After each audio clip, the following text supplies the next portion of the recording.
ಬೆಂಗಳೂರಿನ ಪ್ರೆಸ್ ಕ್ಲಬ್ನಲ್ಲಿ ಇಂದು ಅನಿವಾಸಿ ಕನ್ನಡಿಗರ ಸ್ವಾಗತ ಸಮಿತಿ, ಸೌದಿ ಅರೇಬಿಯಾ ಮತ್ತು ಹೃದಯವಾಹಿನಿ ಮಂಗಳೂರು ಇವರ ಸಂಯುಕ್ತ ಆಶ್ರಯದಲ್ಲಿ ಮತ್ತು ಕರ್ನಾಟಕ ಸರ್ಕಾರದ ಕನ್ನಡ ಮತ್ತು ಸಂಸ್ಕೃತಿ ಇಲಾಖೆಯ ಸಹಕಾರದೊಂದಿಗೆ ಸೌದಿ ಅರೇಬಿಯಾದ ದಮಾಮ್ನ ಸಪ್ವಾ ಸಭಾಂಗಣದಲ್ಲಿ 2 ದಿನಗಳ ಕಾಲ ಅದ್ದೂರಿಯಾಗಿ ವಿಶ್ವ ಕನ್ನಡ ಸಮ್ಮೇಳನ ಹಮ್ಮಿಕೊಳ್ಳಲಾಗಿದೆ.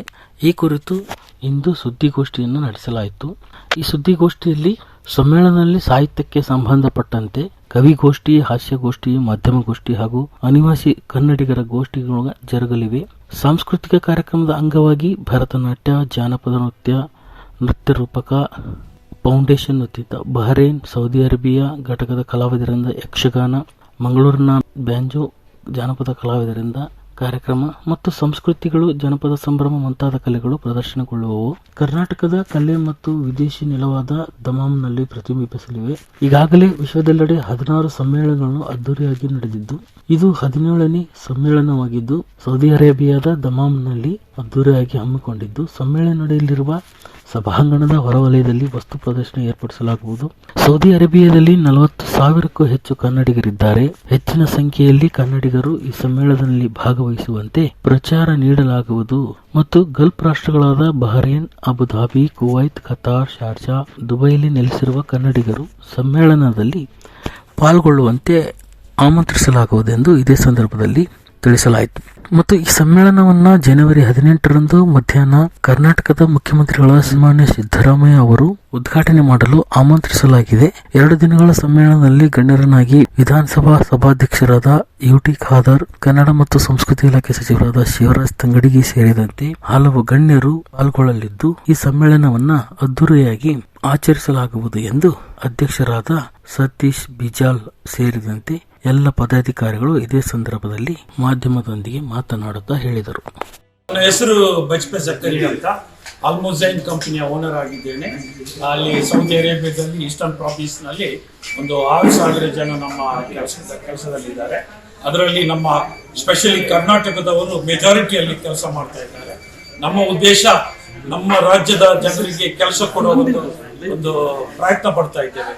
ದೇವರು ಅನುಗ್ರಹಿಸಿದ್ರೆ ನಿಮ್ಮ ಎಲ್ಲರ ಈ ಒಂದು ಮಾಧ್ಯಮದವರ ಇದರಿಂದ ಪ್ರೋತ್ಸಾಹದಿಂದ ನಾವು ಡೆಫಿನೆಟ್ಲಿ ಏನಂದ್ರೆ ಸೌದಿ ಅರೇಬಿಯಾದಲ್ಲಿ ನಮ್ಮ ಈಗಿನ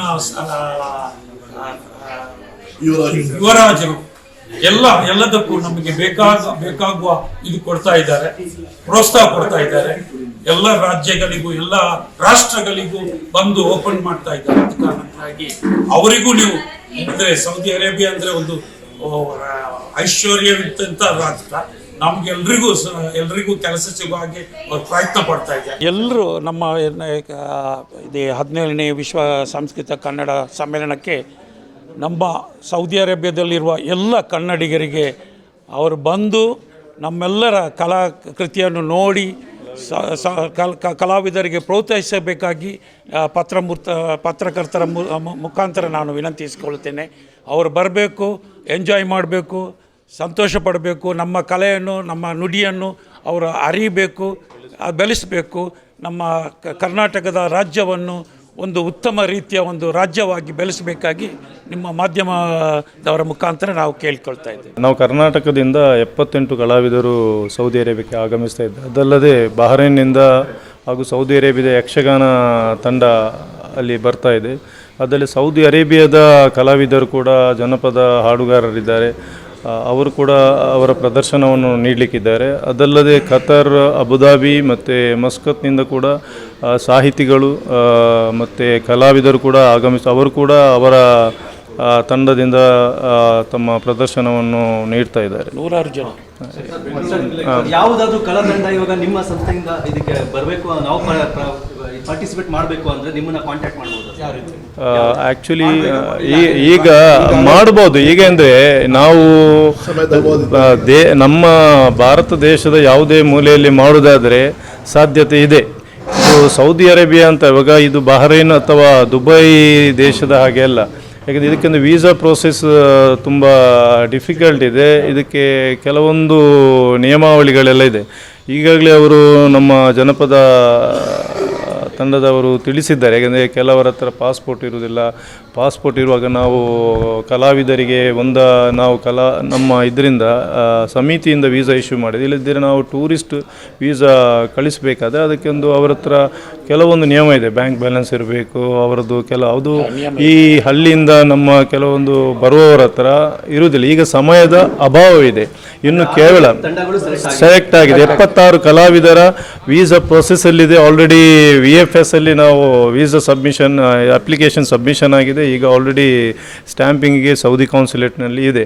ಇವತ್ತು ಮಧ್ಯಾಹ್ನದೊಳಗೆ ನಮಗೆ ಅದರ ಮೆಸೇಜ್ ಸಿಗ್ತದೆ. ಆದ್ದರಿಂದ ಸಮಯದ ಅಭಾವವಿರುವುದರಿಂದ ಸ್ವಲ್ಪ ಕಷ್ಟ ಸಾಧ್ಯ. ಇನ್ನು ಮುಂದೆ ಅದೇ ಒಂದು ಸಾಧ್ಯತೆ ಇದೆ, ಯಾರಿಗಾದರೂ ಅಮೇರಿಕದ ವೀಸಾ ಇದ್ದವರಿಗೆ ವೀಸಾವನ್ನು ಇಮಿಡಿಯೇಟ್ ಆಗಿ ತೆಗೆಯುವಂಥ ಸಾಧ್ಯತೆ ಇದೆ. ಅಂಥವರಿದ್ದರೆ ನಾವು ಖಂಡಿತವಾಗಿ ಅವಕಾಶವನ್ನು ನೀಡುತ್ತೇವೆ. ಸರ್, ಏನಾದರೂ ಪ್ಲಾನ್ ಮಾಡ್ಕೊಂಡಿದ್ದೀರಾ ಸರ್? ಬರೀ ಒಂದು ವರ್ಷನ ಇಲ್ಲ ಮುಂದಿನ ವರ್ಷಕ್ಕೂ ನೀವು ಈ ಥರ ಖಂಡಿತವಾಗಿ ಈಗ ಅಷ್ಟೇ ಸೌದಿಯಲ್ಲಿ ಇದೊಂದು ಸ್ವಲ್ಪ ಓಪನ್ ಆಗಿದೆ.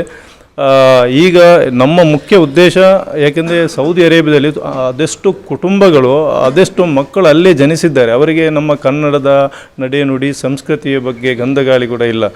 ಅಲ್ಲೇ ಇದ್ದು ಅಲ್ಲೇ ಕಲಿತವರಿದ್ದಾರೆ. ಅಂಥವರಿಗೆ ನಮ್ಮ ಕನ್ನಡ ಕಲೆ ಸಂಸ್ಕೃತಿಯನ್ನು ಅವರಿಗೆ ತಿಳಿಯಪಡಿಸಬೇಕು. ಅದಲ್ಲದೆ ಈಗ ಎಷ್ಟು 25-30 ವರ್ಷದಿಂದ ಅಲ್ಲಿ ಕೆಲಸ ಮಾಡ್ತಾ ಇದ್ದಾರೆ. 2 ವರ್ಷ ಕೆಲಸ ಮಾಡಿ ಒಂದು 30 ದಿನಗಳ ರಜೆಯಲ್ಲಿ ಊರಿಗೆ ಬರ್ತಾರೆ. ಅವರಿಗೆ ಕೂಡ ಇಲ್ಲಿ ಈ ಕಾರ್ಯಕ್ರಮವನ್ನು ನೋಡಲಿಕ್ಕೆ ಸಾಧ್ಯವಿಲ್ಲ. ಅಂಥವರನ್ನೆಲ್ಲ ನಾವು ಒಟ್ಟು ಸೇರಿಸಿ 10,000ಕ್ಕೂ ಹೆಚ್ಚು ಜನರು ಬರುವಂಥ ನಿರೀಕ್ಷೆ ಇದೆ. ಅವರಿಗೆ ಈ ಒಂದು ನಮ್ಮ ಸಂಸ್ಕೃತಿಯನ್ನು ಅಲ್ಲಿ ಅನಾವರಣ ಮಾಡಬೇಕು ಅಂತ ಒಂದು ದೊಡ್ಡ ಒಂದು ತಂಡವನ್ನು ನಾವು ರಚಿಸಿದ್ದೇವೆ. ಇದರಲ್ಲಿ ಯಾವುದೇ ಧರ್ಮ ರಾಜಕೀಯ ಯಾವುದೇ ಇಲ್ಲ. ನಮ್ಮದು ಒಂದೇ ಇದು ಕನ್ನಡ.